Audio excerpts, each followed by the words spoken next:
saludamos al ministro de Salud bonaerense Daniel Goyan, acá Luciana Glesser, Lautaro Fernández y Mayans, Manuela Fernández y Mayans, los saludamos. ¿Qué tal? Buenos días, ¿cómo les va?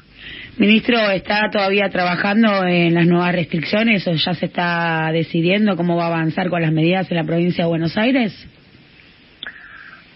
Sí, básicamente ahora el trabajo se ve ciertamente facilitado porque hay indicadores objetivos los cuales uno simplemente aplicando una fórmula que tiene 3 componentes, nos dicen en qué fase tenemos que estar en cada uno de los municipios de la provincia y en la región AMBA.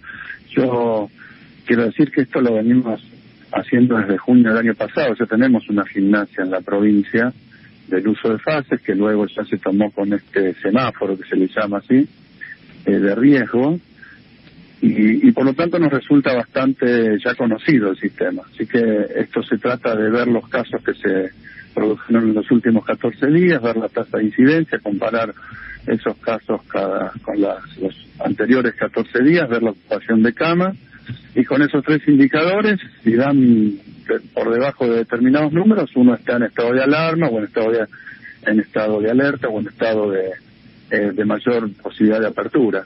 Así que sí, estamos trabajando, los equipos están trabajando en eso, faltan los datos de hoy, de mañana y el domingo, pero la tendencia que tenemos en estos últimos 10 días es una tendencia a la baja de casos, bastante interesante porcentualmente, obviamente nunca la que uno quisiera, pero hay un descenso importante porcentual de los casos. O sea, ¿no? Se rompió esta sensación de meseta, tiende a la baja.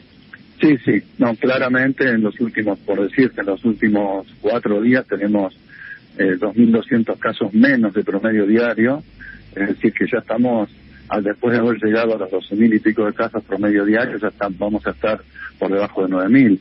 Entonces, eso es un número bastante importante a menos, y veremos si esos números, cada 100.000 habitantes, nos representa que estemos por debajo de los famosos 500 casos cada 100.000 habitantes, y en qué lugares, en qué municipios y en qué zonas se produce eso, y también el porcentual de camas, que también las camas hace ya 4 o 5 días que no solo dejaron de crecer la ocupación de camas, sino que empezaron a haber un saldo positivo entre los egresos y la cantidad de gente que ingresa. Lamentablemente muchos de los egresos por fallecimiento de las terapias intensivas. Claro. Bueno, claramente fortalezas, ¿no?, que va mostrando el sistema sanitario, y siguiendo esta lógica de fortalezas y debilidades, hoy ¿cuál es la situación más débil en la cuestión sanitaria? Bueno, hoy tenemos una situación en el AMBA que está aflojando la atención sobre el sistema sanitario. No obstante, vuelvo a repetir, sobre un nivel todavía más alto que el pico del año pasado. Obviamente que esto acompañado de que agregamos muchísimas camas, más aún que toda la enorme cantidad de camas que habíamos agregado el año pasado. Llegamos a 2.200 camas, y ahora hemos llegado casi a 2.500 camas de terapia intensiva en el AMBA. Entonces, eso nos permitió aguantar toda esta situación de presión que hubo. Ahora, como decimos siempre, la preocupación es que obviamente este afloje se debe a varios factores. Primero, porque se tomaron medidas de restricción muy duras que bajaron la circulación más de un 54% durante los 9 días. Y siempre que se hizo una medida de restricción, impactó en la cantidad de casos, y obviamente 10-15 días después en las internaciones y 10-15 días después en los fallecimientos. Primer factor es un factor que seguimos avanzando en la vacunación, entonces más gente inmunizada, vamos ganando ese tiempo precioso para evitar que haya gente que se enferme, y si se enferma lo haga de forma leve, no necesita una internación.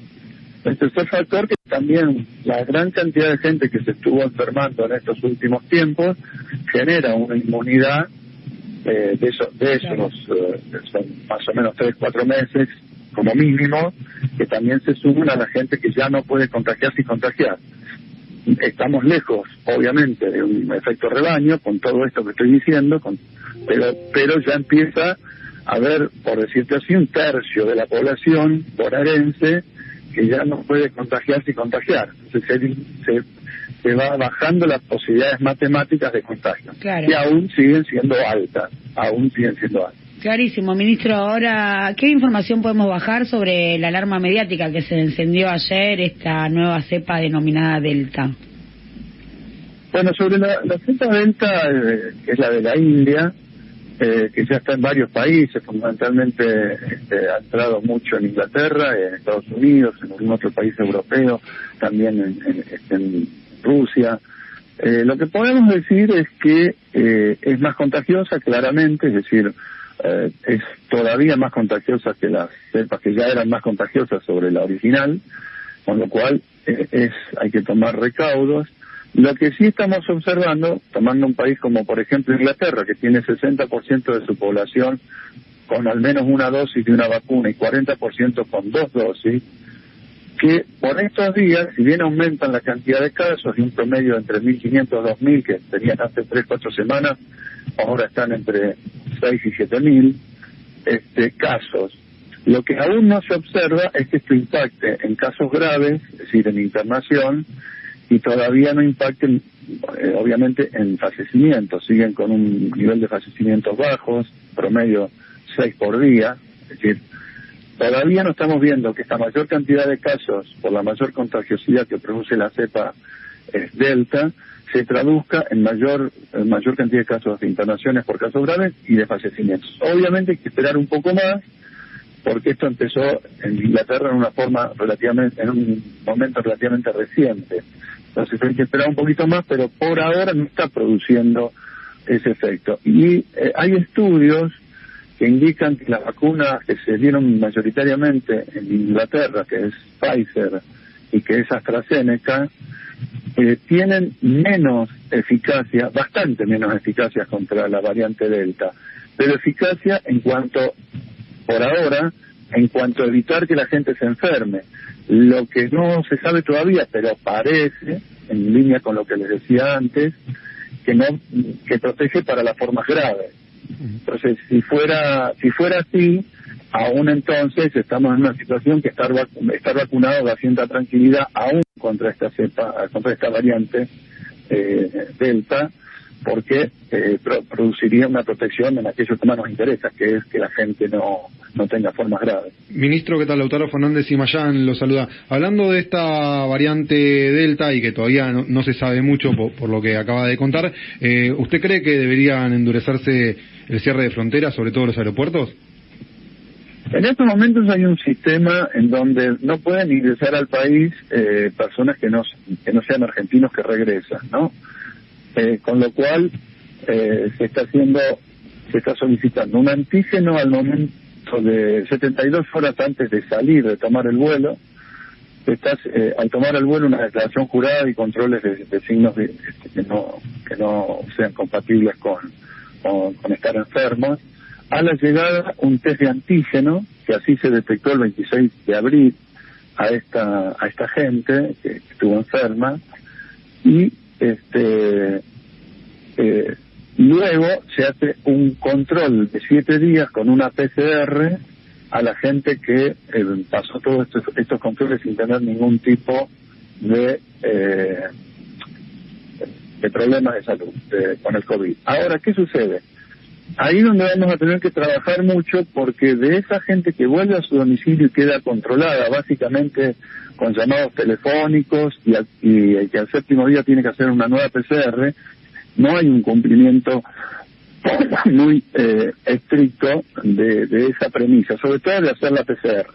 Con lo cual estamos analizando mayores medidas para asegurar que esos 7 días se cumplan bien y que de alguna manera al 7º día se pueda hacer una nueva prueba o de antígenos o de PCR, para ya quedarse tranquilo que esa persona que llegó en la provincia de Buenos Aires son unos 500 más o menos por día que llegan de afuera, que esa persona no esté contagiada. Bueno, se van a extremar esas medidas, por ahora es lo que se está conversando a nivel del Consejo Federal de Salud, es hacer esto, extremar esas medidas para que se cumplan, y bueno, esperemos que den el resultado.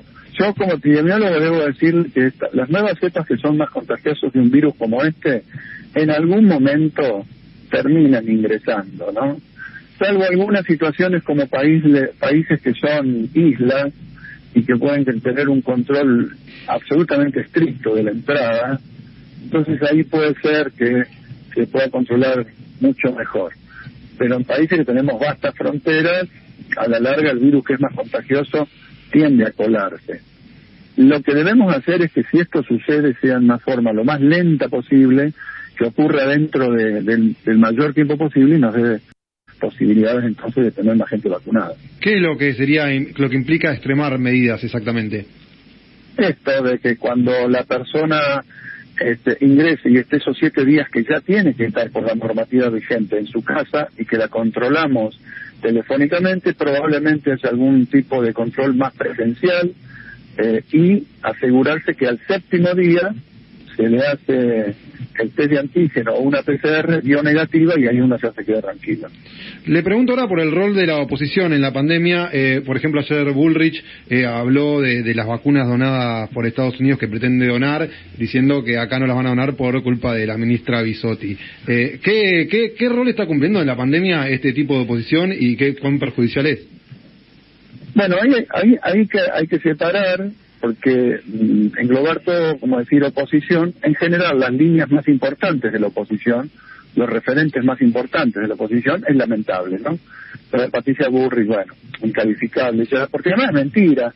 Estados Unidos ha dicho que va, de acuerdo a la pobreza de los países, va a donar a los que son más pobres, a los que son de renta media, no le va a donar. La lista de países que aparecen tienen esas características. No hubiera estado Argentina nunca en esa lista. Nunca estuvo, pero esto lo padecíamos en cierta manera, entre comillas, también, cuando nosotros no éramos sujetos de algunos créditos que nosotros tratábamos de gestionar para salud, porque no calificábamos como países de renta baja. Entonces no nos otorgaban estos créditos. Eso es una norma que usaban muchísimo los organismos internacionales para otorgar este tipo de créditos o de beneficios para algunos países. Pero bueno, Patricia Bullrich ya sabemos lo que es, directamente mejor ni hablar. Pero también es muy triste para aquellos, yo tengo conocidos radicales, muy tristes que haya un diputado que diga que Pfizer tiene que venir a hacernos las leyes, o a escribirnos las leyes, o que le tenemos que pedir opinión. Sobre todo sabiendo que hubo un gran sanitarista, Arturo Iñatibia, del gobierno de Arturo Illia, que le costó, dicen, parte del golpe de Estado fue porque los laboratorios norteamericanos se enojaron y el Congreso norteamericano sacó un repudio en su momento porque Illia había sacado una ley que regulaba la comercialización de medicamentos. Esa es la historia radical, que fueron los que pusieron en marcha la ley de medicamentos, y eso le costó un gran reto, por decirlo de alguna manera, del Congreso de los Estados Unidos. Y bueno, hoy un radical con esa historia, ¿no?, de Illia, que venga diciendo que tiene que venir los laboratorios de afuera a hacernos las leyes, es muy triste el papel de la oposición, porque además generan permanentemente, agregan angustia a lo que ya produce la pandemia. Las pandemias producen situaciones de angustia, si no, no serían pandemias, no habría ningún problema diferente al de la vida normal, si todo fuera normal. En el mundo produce angustia, por todo lo que ya sabemos. Entonces agregan angustia, y eso enferma más a la gente. Entonces es muy triste que estén haciendo esto que están haciendo, realmente. Pero además mienten muchísimo, no es así, no es lo que dicen, pero bueno, parece que todo vale a costa para conseguir un voto más, ¿no? Goyan, ¿cuál es la capitalización política de negarse a acompañar el proyecto de ley de emergencia COVID-19? Parecería como que les copa darle al gobierno la posibilidad de gobernar por decreto. Sí, digamos, la verdad es que es siempre una contradicción lo que hacen, siempre, pero como tienen un periodismo mayoritariamente adicto, esto pasa desapercibido. Es decir, ellos pueden pasar tranquilamente de decirle a la gente no se vacunen, que es un veneno, y hoy todavía no encontramos gente que tiene miedo a vacunarse por eso, a pasar a decir queremos más vacunas, queremos más veneno, digamos, en una forma absolutamente impune, es decir, todo es una contradicción. Queremos usar el Congreso, queremos usar los instrumentos de la democracia para dar el aval a las políticas públicas y dicen, eso es darle superpoderes, cuando es el Congreso que está actuando, y lo que estamos haciendo es establecer indicadores objetivos. Termina la discusión que mezcle un poco los intereses políticos, que mezcle un poco la subjetividad, y decimos, ponemos parámetros objetivos, se cumplen así, como hizo Alemania, como hicieron tantos países, digo Alemania, muchísimos países.